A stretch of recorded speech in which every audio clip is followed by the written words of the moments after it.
In 1983, the chairman of Toyota Motor Corporation walked into a meeting with his senior engineering staff and gave them a single-sentence brief. Build the world's best car. Not the world's best Toyota. Not the best Japanese car. The world's best car, full stop. The chairman's name was Eiji Toyoda.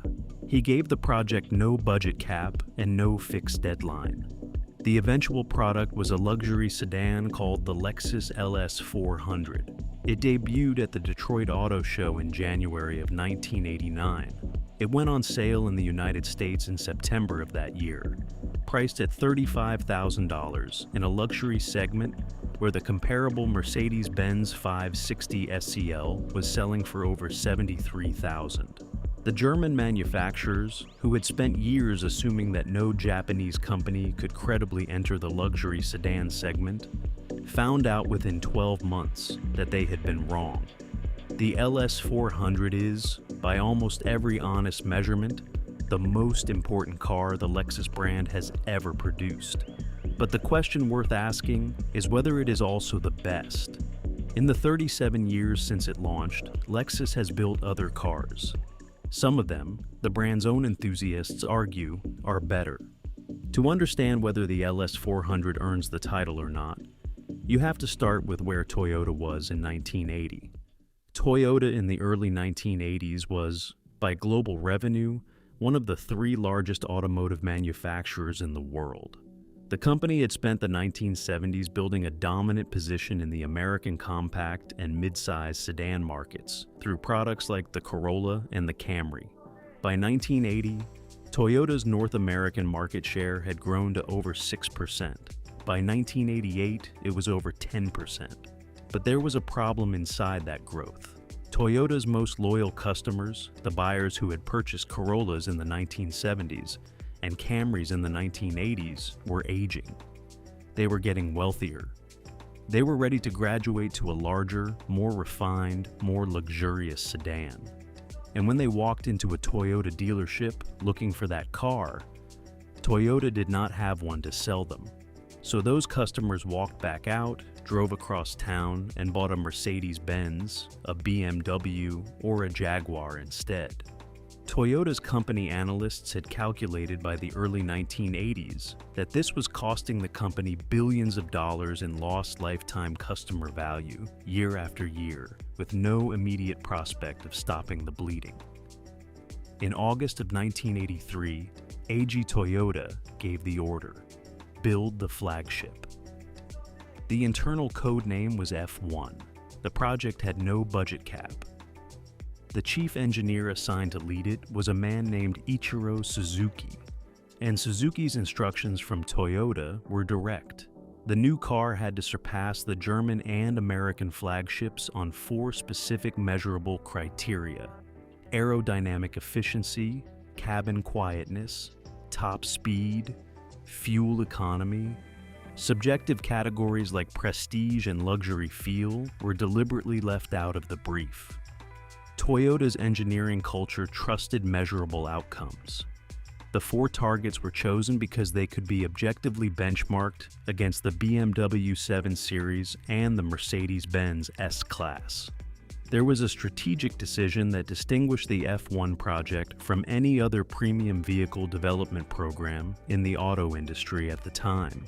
Honda had launched Acura in March of 1986 in the United States, with the Acura Legend as its flagship. Acura's early commercial success in the American market validated the separate brand strategy and gave Toyota internal evidence that a luxury brand spun out of a mass-market Japanese manufacturer could succeed in the American premium segment. By 1986, Toyota's product planners had concluded that the new flagship would also require a separate brand, separate dealerships, and a separate identity. The brand was named Lexus. The name was chosen from a list of 219 prospective options, developed by an outside image consulting firm. The development effort that the F1 project ultimately consumed is, by any honest reading, one of the largest single vehicle development programs in automotive history. 60 designers, 1,400 engineers organized into 24 teams, 2,300 technicians, 220 support workers, approximately 450 prototype vehicles, 900 prototype engines, over 1.7 million miles of road and track testing. The total program cost was over $1 billion, with $400 million of that spent on the development of the engine alone. 6 years passed between Eiji Toyoda's 1983 order and the LS400's 1989 debut. The car that emerged from that development effort was, by every documented measure, the most carefully engineered Japanese car that had ever been built. The platform was bespoke, designated the UCF-10 internally. The LS400's chassis shared no major structural elements with any existing Toyota product. It was a rear-wheel drive architecture developed specifically for the F1 project, validated against the project's specific aerodynamic and rigidity targets, and used only for the LS400 and the Toyota Celsior, which was the Japanese domestic market version of the same car. The body structure used double-skinned steel construction in critical structural areas, providing greater torsional rigidity than single-skin construction at modest weight cost. The cabin ceiling used triple rubber gaskets at all door openings, an engineering approach that Toyota's product communications later compared, somewhat unusually, to Tupperware food container sealing technology. The drag coefficient was 0.29. By comparison, the contemporary BMW 7 Series E32 had a drag coefficient of 0.32. The Mercedes-Benz S-Class W126 had a drag coefficient of 0.36. The LS400 was, in 1989, the most aerodynamically efficient luxury sedan in production. The aerodynamic advantage contributed materially to the cabin quietness target and to the fuel economy target, the second and fourth of Eiji Toyoda's original 4 engineering criteria. The engine was the centerpiece of the engineering argument. Designated the 1UZFE, it was a 4-liter, 90-degree V8, all-aluminum construction with cast-iron cylinder liners integrated into the block, dual overhead camshafts, 4 valves per cylinder, a 5-bearing forged steel crankshaft. The engine produced 250 horsepower at 5,400 RPM and 260 pound-feet of torque at 4,400 RPM in original North American specification. $400 million of the F1 project's billion-dollar budget went into the development of that engine alone. 900 prototype engines were built and tested before production approval. The engine became, over the next decade and a half, one of the most reliable production V8 engines ever manufactured. The same engine architecture appeared in the Lexus SC400, the Toyota Soarer, the Toyota Crown Majesta, and other Toyota and Lexus products through 2000. Documented examples have crossed 500,000 miles on original internals. The 1UZFE is, by retrospective measurement, one of the engineering achievements of the late 20th century automotive industry. The interior was equally documented. The wood trim was California walnut, individually selected and book-matched across the dashboard and door panels. Toyota's product planners evaluated 24 different types of wood and multiple types of leather over a 2-year period before final material selection. The Nakamichi Premium audio system was standard. An electroluminescent gauge cluster, which used a glowing phosphor coating rather than backlit conventional gauges, was a pioneering technology for the era.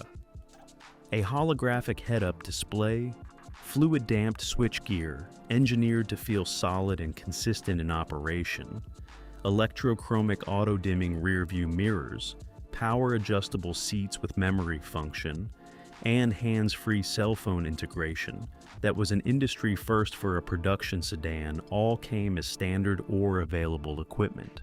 The price was the part that mattered. The LS400 went on sale in the United States on September 1st, 1989, at a base price of $35,000. The competing BMW 735. I was approximately $49,000 at the time. The Mercedes-Benz 420 SEL was approximately $63,000. The 560 SEL was $73,700.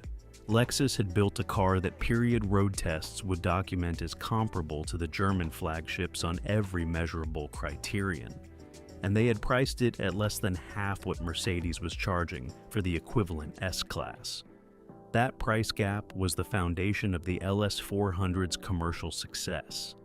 It removed the value question from the cross-shopping conversation entirely. A buyer cross-shopping a BMW and a Lexus in a 1990 dealer lot was being asked to compare two cars that the press had documented as comparable in performance, refinement, and equipment, with the Lexus offered at approximately 65 to 70% of the BMW's price. Period press in the United States made the case for the buyer. Car and Driver's 1989 review explicitly compared the LS400 to the Mercedes-Benz 420 SEL and concluded that the Lexus was, on measurable criteria, equal or superior in most categories at almost half the price. Motor Trend awarded the LS400 its 1990 Import Car of the Year.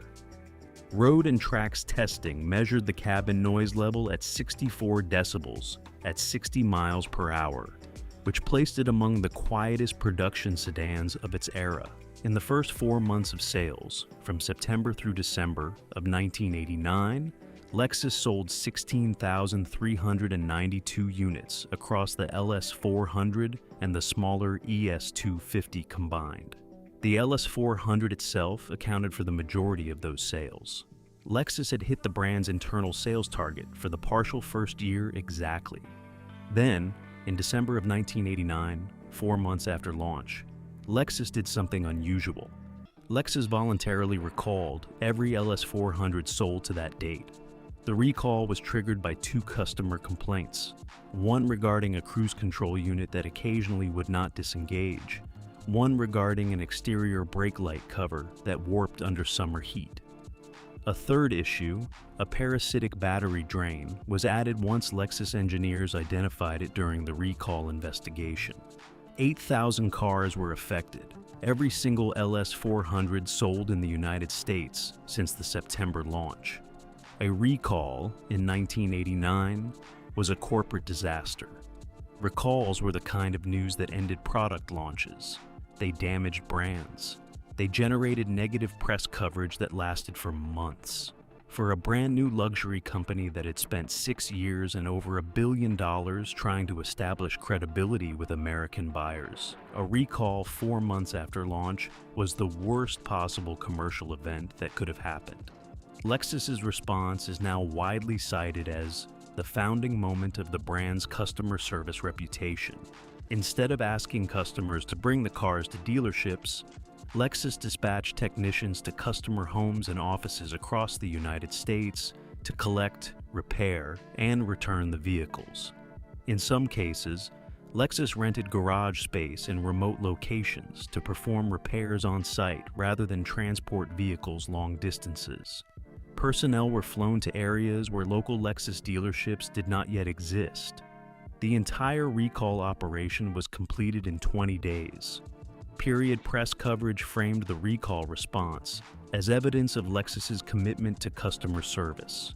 The recall is now widely cited in business school case studies and in automotive industry retrospectives as the moment Lexus established the customer service reputation that has sustained the brand for over 35 years. The most famous demonstration of what the LS400 actually was, though, came not from the recall response, but from the brand's first television commercial. In 1989, the advertising agency Team One, which was a unit of Saatchi and Saatchi, produced a 30-second television commercial for Lexus called Balance. The commercial showed a Lexus LS400 parked on a dynamometer with a pyramid of 15 champagne glasses balanced on the hood. The car accelerated through every gear up to 145 miles per hour. The pyramid did not move. The champagne in the glasses did not spill. When the commercial first aired, viewers and competing manufacturers questioned whether it had been faked. The demonstration looked impossible. The Lexus brand responded by commissioning AMCI, an independent automotive marketing verification firm, to confirm that the commercial's claim was real. AMCI verified that the LS400 could perform exactly as the advertisement showed. Lexus then performed a live demonstration on a television studio audience with the same 15-glass pyramid on a real LS400, on a real dynamometer, accelerating to the same speed, and the audience watched the pyramid not move. The commercial won multiple advertising industry awards. It is today widely cited as one of the most consequential car commercials ever produced. The 15-glass champagne pyramid became, in 1989, the founding marketing image of the Lexus brand. It captured, in 30 seconds, what Toyota had spent 6 years and $1 billion trying to accomplish. The car was so smooth, so balanced, so refined, that 15 champagne glasses stacked on the hood would not move at 145 miles per hour. That is, the LS400's case for being the best Lexus ever built. The brand was launched on a product that did exactly what the brief said it should do. The price was less than half what Mercedes was charging. The press response was universally positive. The recall response set the customer service standard that the brand would maintain for decades. By the year 2000, 11 years after the LS400's launch, Lexus had become the best-selling luxury brand in the United States, surpassing Mercedes-Benz, BMW, and Cadillac in annual unit sales. The case is strong, but it is not the only case worth making. In the 37 years since the LS400 launched, Lexus has built other cars. 3 of them, by different criteria, complicate the question of which Lexus is genuinely the brand's best. The first contender is the Lexus SC400. The SC400 launched in 1991 as a 2-door Grand Touring coupe. It used the same 1UZ FE V8 engine as the LS400, paired with a different chassis and a coupe body designed at Calty Design Research, Toyota's design studio in California. The SC400 is, in retrospective coverage, widely cited as one of the most beautiful Lexus designs ever produced. It is the car that, by the criteria of pure design quality, may deserve the title the LS400 has held for over 30 years. The SC400 had the LS400's engineering content in a body that the LS400's 3-box sedan styling could never approach. The second contender is the Lexus LFA. The LFA is, by raw engineering ambition, the most extraordinary product Lexus has ever built. Production was limited to 500 units total, hand-built at the Motomachi plant in Toyota City, Japan, between December of 2010 and December of 2012. The engine was a 4.8-liter V10, internally designated the 1LR-GUE, co-developed with Yamaha. The engine produced 552 horsepower at 8,700 RPM and revved to a 9,000 RPM redline. The engine revved so quickly that a conventional analog tachometer could not physically track the needle's movement, which forced Lexus to develop a fully digital tachometer specifically for the car. The chassis was carbon fiber reinforced plastic, manufactured using technology that Lexus invented in-house because no commercial CFRP manufacturing existed at the scale required. The launch price was $375,000. Toyota acknowledged publicly that they lost money on every LFA built. The car was, by Toyota's own characterization, a brand investment rather than a profit center. They built it to demonstrate what Lexus engineering was capable of, when commercial considerations were removed from the equation. The LFA is the contender that asks whether the LS400's claim to the title still holds. The LS400 was an attempt to build the world's best luxury sedan at half the price of the Germans. The LFA was an attempt to build the world's best supercar at any price. By that measure, the LFA may be the best Lexus ever made, if the question is about engineering ambition rather than commercial impact. The third contender is the Lexus LC500. The LC500 launched in 2017 as a halo grand tour for the contemporary Lexus brand. It is powered by a 5-liter naturally aspirated V8, the 2URGSE, in an era when almost every other premium manufacturer has moved to turbocharged downsized engines. The LC500 is widely cited as the most beautiful Lexus production car since the original SC400, and it represents what Lexus can do in 2026, when the brand combines its accumulated engineering experience with unrestricted design ambition. The LC500 is being discontinued in 2026, which adds a specific kind of finality to the question of how it sits in the Lexus catalog. It is the modern expression of what the LS400 originally tried to be for the brand. The honest answer to whether the LS400 is Lexus's best car depends on what the word best means. If best means most important, the LS400 is the answer without question. There is no Lexus brand without it. The recall response that built the brand's customer service reputation, the engineering investment that established the standards every subsequent Lexus had to meet, the price shock that forced the German manufacturers to fundamentally rethink their American positioning, all of that flowed from the LS400's 1989 launch. The brand exists because the LS400 worked. Every car Lexus has built since has been possible because the LS400 was possible first. If best means most extraordinary, the LFA is the answer. The V10 that revved past 9,000 RPM, the carbon fiber chassis Lexus had to invent the manufacturing process for. The car Toyota knew it would lose money on, and built anyway, 500 units by hand, because the brand needed to prove what it could do when no one was counting the cost. If best means most beautiful, the answer is either the SC400 or the LC500, depending on whether the question is about the 1990s or the present. The SC400's body and the LC500's are the two Lexus designs that have aged into the kind of cultural recognition that the LS400, for all its merits, never achieved. The LS400 is admired. The SC400 and the LC500 are loved. The verdict, then, is this. The LS400 is the most important Lexus ever built, but not necessarily the best. Importance and excellence are different categories. The LS400 created the conditions in which the cars that followed could be better than it was. That is its true achievement. It built the brand that built the LFA. It established the standards that produced the LC500. It made the SC400 possible. The LS400 is the founding text of the Lexus brand. The cars that followed are, in different ways, the brand's expressions of what it learned to do. The most honest answer is that the LS400 is the most consequential Lexus ever built, but the title of best is open to argument, and the argument is worth having. The LS400 earned the title on impact. The LFA challenges it on ambition.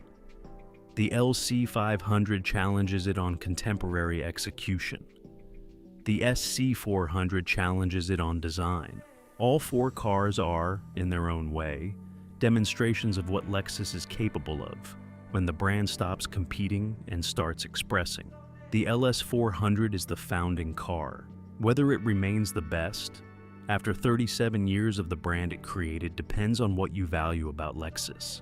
By influence, the answer is yes. By every other measure, the argument is genuinely open. Now click on this next video to see the German luxury sedan, that the LS400 was specifically built to defeat. The car that Mercedes-Benz had spent the entire 1980s building, that defined the luxury flagship segment for over a decade, and that found itself, in the early 1990s, suddenly competing against a Japanese alternative that nobody at Stuttgart had seen coming. The Mercedes-Benz S-Class W126.